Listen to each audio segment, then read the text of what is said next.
After studying this Marketing Basics chapter, you will know the origins and most recent developments in the field of marketing, know the main elements of the marketing mix, understand the significance of demand and estimate market potential, be able to discern between market structures and their characteristics, know the steps in the consumer decision process, understand the Net Promoter Score, NPS. Football Mania 2014 saw the staging of one of the world's biggest sporting events, the FIFA World Cup. Did you notice? Of course you did, whether you wanted to or not.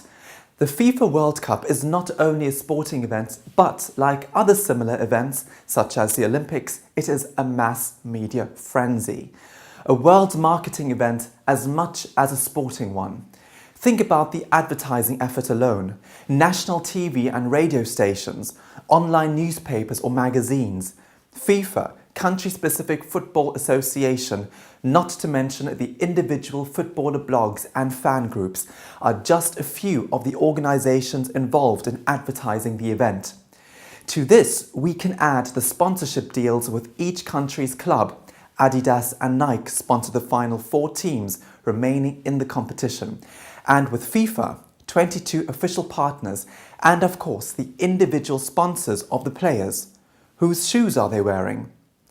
But there are wider marketing opportunities such as place marketing, where Brazil, as other host countries have done, use this type of event to promote the country itself, perhaps as a holiday destination. Brands get in on the act. The total spending power of a fans visiting Brazil is around $6.6 billion. But leading brand managers will not forget the stay-at-home fans promoting alcohol, snacks, party food and merchandise, such as replica shirts. Did you find yourself thinking that purchasing a giant furry hat with your country's name emblazoned across it was an excellent idea? Oh, and don't forget your country's World Cup song. Non-fans are not neglected. They may increasingly watch other TV channels or go out for more meals during major events. One major TV channel offered an anti-World Cup programming schedule. There is, of course, a subtler side to marketing such a large event. Host countries benefit from improved infrastructure and transport systems. Countries, football associations and organizations are all anxious to promote their social responsibility status. Think of the Fair Play Award or the announcements before each match about putting an end to prejudice. Marketing is persuasive, especially in public relation terms.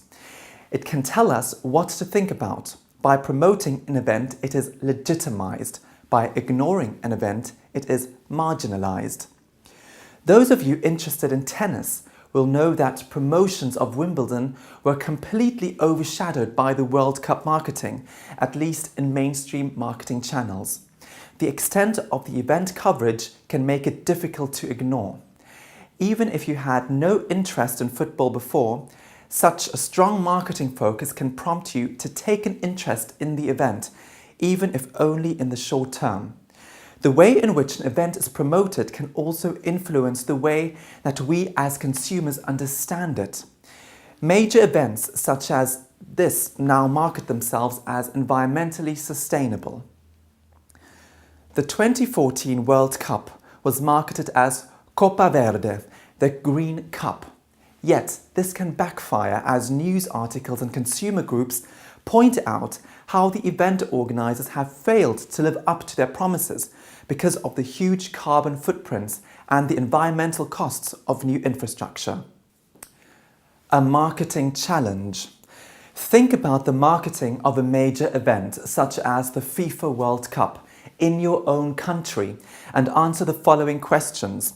You can choose any major event that you can recall. How was the event positioned? What did the marketing of the event itself focus on? Who do you think were the suppliers of products and services for the event? Try to write down as many as you can. List what they supplied and rank them in terms of whether they were leading suppliers or not. List as many promotions aimed at consumers as you can remember. Who were they aimed at? In what ways were you influenced by these, if at all? We will reflect back on these questions at the end of the chapter.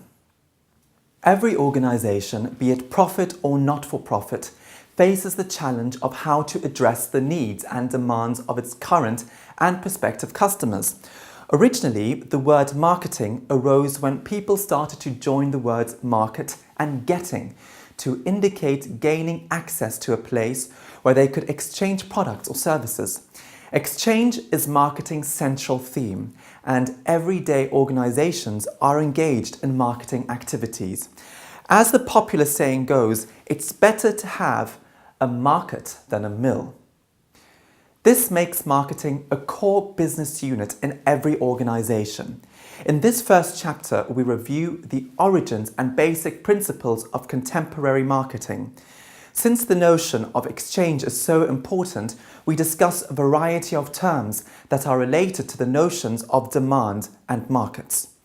In addition to these economic principles, we also introduce a number of aspects that are related to social exchange, as marketing is not only about economic transactions, but also about creating value through mutually satisfying relationships between organizations and their customers.